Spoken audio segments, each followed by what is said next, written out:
Russia will not stop until they are forced to do so.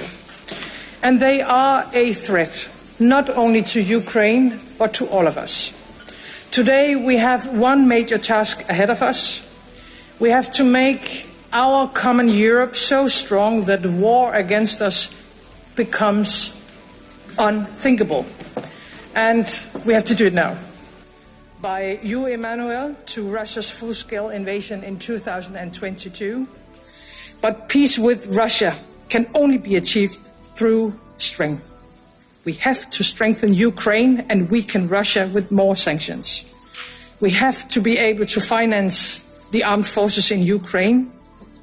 All of us have to deliver more weapons, more ammunition, and we have to do it faster. Nowhere it will make a greater impact for European security than at the front lines in Ukraine.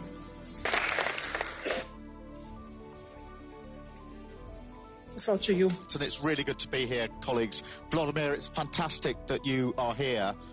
We've seen in recent weeks the appetite that Putin has to not only rain down on Ukraine, but also to take action and to interfere right across Europe in many different ways, whether that's in relation to our airspace, whether it's cyber or other attacks that have been going on.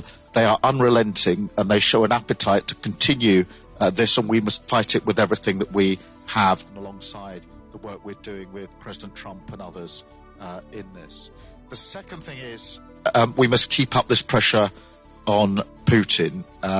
The economic pressure is having an effect, and we need to continue that pressure through further sanctions, bearing down on energy in particular, and on the shadow fleet. Next, and then we'll come around the panel. Thank you, Keir. Thank you very much, Mette. 30 to 40% of the war effort is financed through the revenues of the shadow fleet. It represents more than 30 billion euro. So it's extremely important to increase the pressure on this shadow fleet, because it will clearly reduce the capacity to finance this war effort for Russia. So we put a series of sanctions on them. I mean, on the boats and on the insurance companies, harbors, and so on. But now we have clearly a way to increase the pressure by coordinating a holistic approach on this shadow fleet. Thank you very much. Thank you for your support and for the kind words. Russia had two objectives for these elections. One was to capture Moldova through, this was the maximalistic objective, to capture Moldova through these elections, or at least to destabilize the country and to, to discredit the results.